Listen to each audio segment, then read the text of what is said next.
C'est à toi que revient la louange, éternel Dieu pour l'éternité. C'est à toi que revient la louange, éternel Dieu pour l'éternité.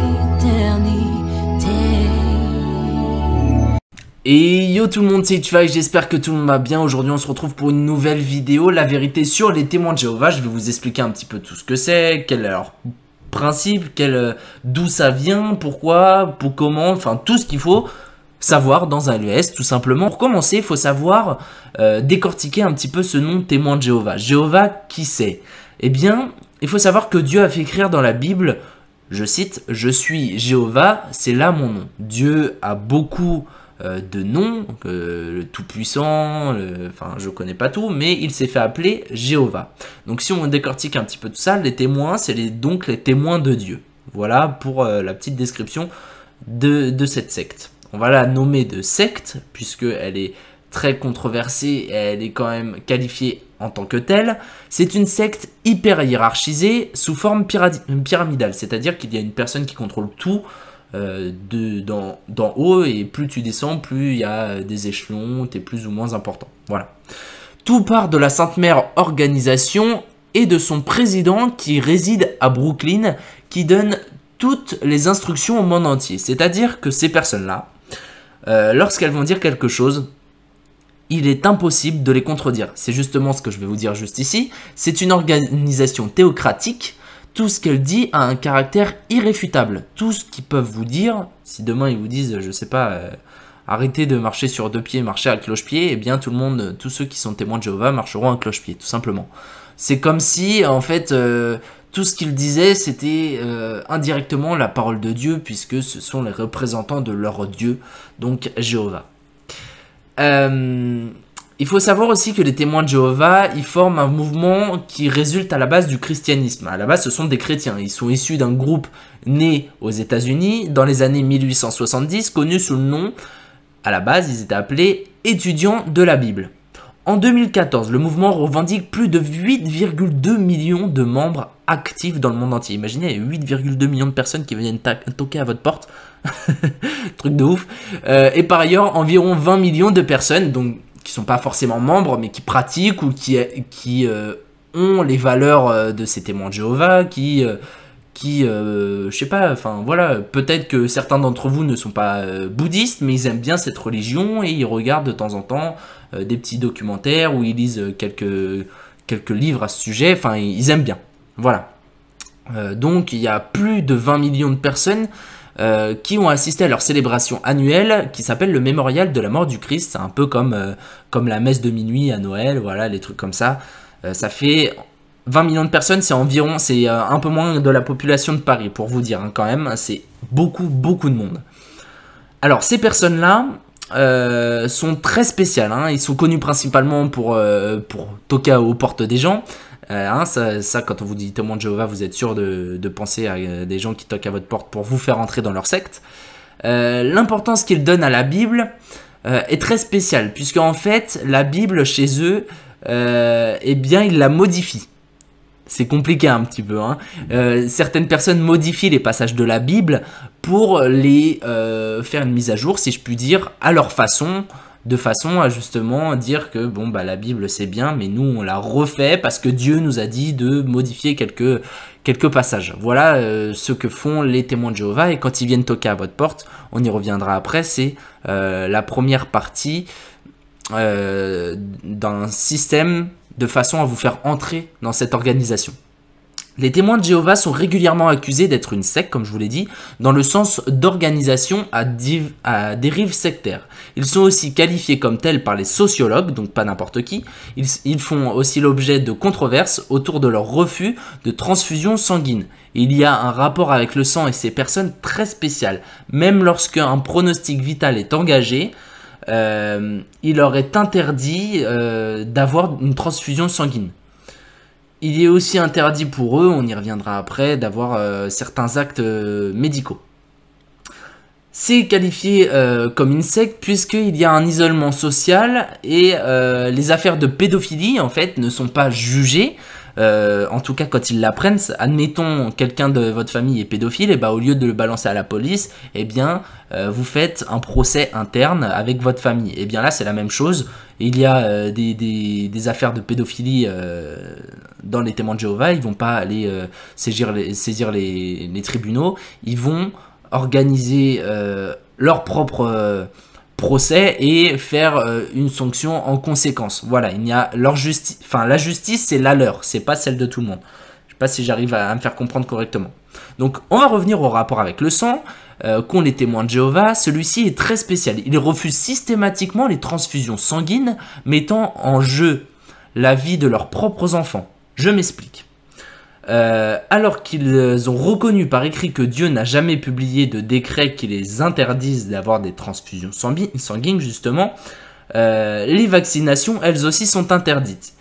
Ils exposent et croient fermement que la Bible ne peut guider les chrétiens sur le chemin de la vie, ainsi ils éditeront une édition nouvelle de la Bible selon leur point de vue. Donc pour récapituler tout ça, si tu deviens témoin de Jéhovah, et que, admettons, tu as un accident de voiture, tu es en train de te vider de ton sang, il te faut absolument une perfusion, eh bien, tu devras la refuser, puisque c'est contre ta religion, et si tu refuses un acte chirurgical, eh bien, les médecins sont obligés de te laisser mourir.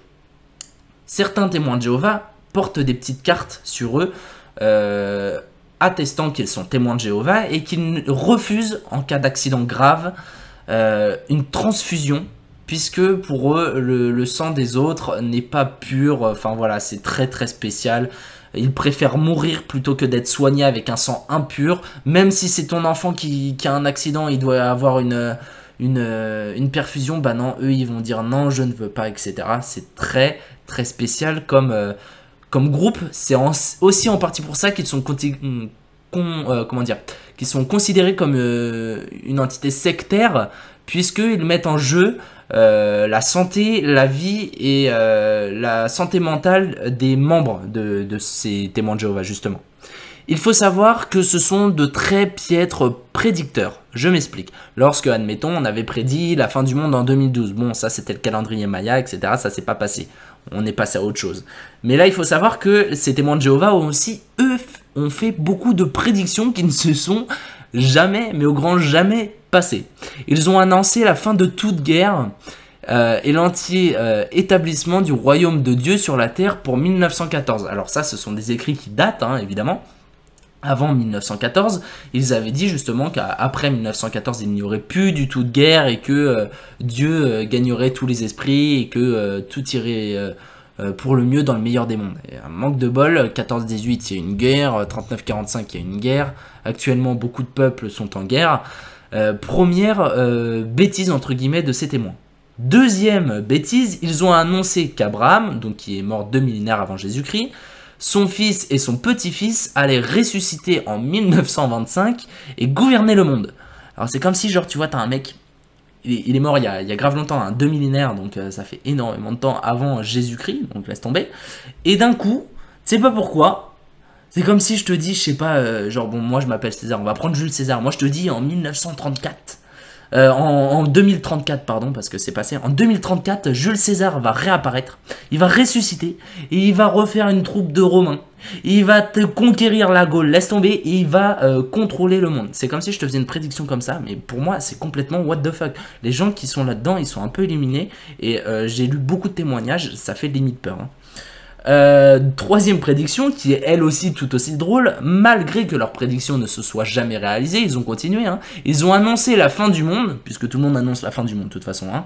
Eux ils l'ont annoncé pour des années qui seraient très proches, donc ça a été annoncé dans les années 1960, donc en 1960 ils ont dit que dans les années 1980, par là ils n'ont pas donné une date exacte, hein, ils ont dit dans les années 1980, donc ça leur laisse quand même 10 ans, ça sera la fin du monde. Et ben manque de bol, on est en 2015, c'est toujours pas la fin du monde.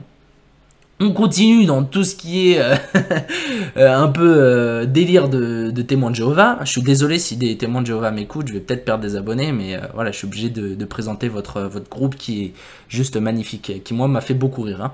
En 1947, Il explique que l'homme ne peut s'aventurer au-delà de la couche d'air entourant la Terre avec n'importe quel engin de notre création. Alors si je déchiffre cette phrase, à partir de 1947, les témoins de Jéhovah disent que il est interdit, entre guillemets, de traverser la couche d'ozone, si c'est ça, hein, donc pas, le jour où on a inventé la fusée, on a complètement transgressé leurs règles, enfin tout plein de choses comme ça, quoi. On passe encore à autre chose. Alors Jésus, c'est pas la même chose que Dieu pour eux, hein.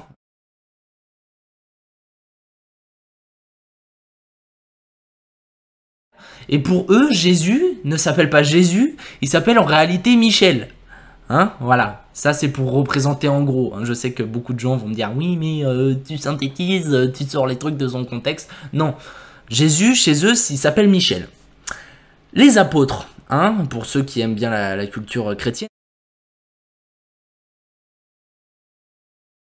ont été ressuscités au printemps 1878, d'après les témoins de Jéhovah, et sont à présent sur la terre avec le Seigneur depuis cette date.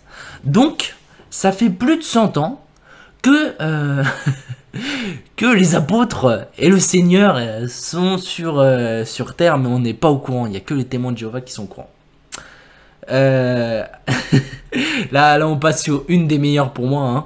C'est comment on peut prouver dans une religion que le Christ est présent sur terre.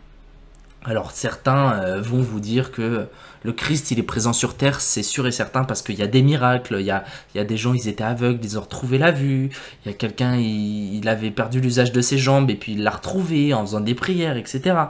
Et bien pour les témoins de Jéhovah, la bicyclette, les autocuiseurs, la dynamite sont les preuves que le Christ est présent sur terre depuis, lui aussi, 1874. Voilà. Trêve de bavardage et de rigolade, on va juste terminer sur un point qui est quand même énorme, puisque avec des lois et des paragraphes un petit peu, comment dire, what the fuck, et même aberrants, il faut savoir que c'est une organisation très lucrative. Ils revendent leurs nombreuses publications, donc des livres, hein, pour le compte d'une puissante société américaine qui, elle, est multimilliardaire, hein, pour vous dire.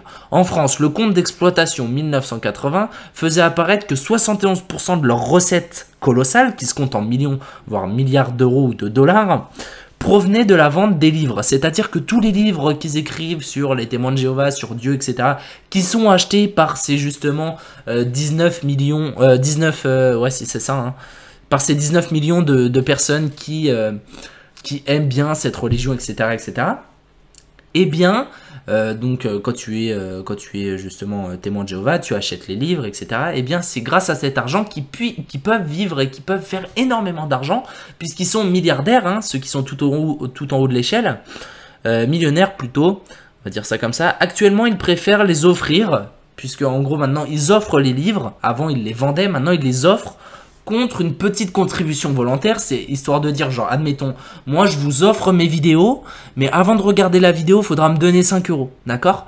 Donc avant de regarder la vidéo, vous me donnez 5 €, c'est une contribution, c'est juste comme ça, vous avez envie, tu vois. Alors, je sais pas si je m'exprime bien pour que vous compreniez. C'est une façon de vendre ma vidéo, si vous préférez, sauf que, bon, c'est pas une vente, c'est un don que vous me faites, voilà. Donc ces dons pour avoir ces livres, justement, ça leur permet d'échapper à la TVA. Puisque si vous vendez un livre 10 € et qu'il y a une TVA de 20%, bah, il y a déjà 2 € qui va à l'État. Alors que si quelqu'un vous donne 10 € de main à la main et que c'est pas une vente, et bah vous gagnez 10 €, donc 2 € à chaque fois. Et si vous vendez des millions de livres, et bah 2 € plus 2 € plus 2 €, bah ça fait vite plusieurs millions. Sur un million, ça fait déjà beaucoup. Enfin, tout ça pour vous dire que c'est une organisation qui est pas forcément là pour le culte de Dieu, etc. Mais c'est aussi une organisation qui est là pour faire de l'argent, comme beaucoup, malheureusement. En réalité, lorsqu'ils frappent à votre porte, justement, pour terminer sur ça, c'est la première partie de l'endoctrinement. En gros, ils ont une phrase dans leur livre qui dit que que les portes sont entr'ouvertes et que si vous arrivez à vous engouffrer dans ces portes, eh bien c'est un grand pas puisque très peu de portes sont ouvertes. Enfin bref, en gros lorsqu'ils toquent à votre porte et que vous êtes réceptif à ce qu'ils font et que admettons vous rentrez dans leur système, eh bien c'est la première partie de leur endoctrinement qui se fait en 7 parties. Malheureusement j'ai pas trouvé les 7 parties. Mais après, bon, bah, ils vous font rentrer, vous achetez des livres, du coup, vous leur donnez de l'argent, vous faites de la pub autour de vous, vous allez toquer aux portes, etc. Quand vous toquez aux portes, ce sont comment dire, pas des punitions, mais ce sont des obligations. Ils se déplacent par deux, ils ont un nombre d'heures à faire quand ils rentrent dans la secte. S'ils le font le dimanche matin, eh bien, ils ont le dimanche après-midi de libre. Enfin bref, c'est une organisation qui est complètement aberrante pour moi. Enfin, après, que des gens aiment ça, ça peut se comprendre. Hein. Quand tu es manipulé, voilà, c'est comme ça. Le cerveau humain est très spécial. J'espère vous avoir ouvert les yeux à ce niveau-là. Comme ça, quand vous aurez un témoin de Jéhovah devant chez vous, vous lui direz salut, va voir la vidéo d'Itch5. Moi, je réponds pas à tes questions, etc. etc. Enfin bref, tout ça pour vous dire que bon, les témoins de Jéhovah, c'est pas la joie. Hein. C'est très spécial, hein, comme toute secte. J'espère vous en avoir appris un maximum de choses, vous avoir éclairci sur ce qu'étaient justement ces témoins de Jéhovah. Et quand on vous parlera de ça, vous pourrez peut-être en discuter avec vos amis et puis ou même avec votre prof d'histoire ou quoi que ce soit grâce à cette vidéo, qui sait. En tout cas, j'espère que cette vidéo vous aura plu. On se retrouve bientôt pour une prochaine vidéo. Portez-vous bien. Ciao tout le monde. C'est à toi que revient la louange, éternel Dieu pour l'éternité. C'est à toi que revient la louange, éternel Dieu pour l'éternité.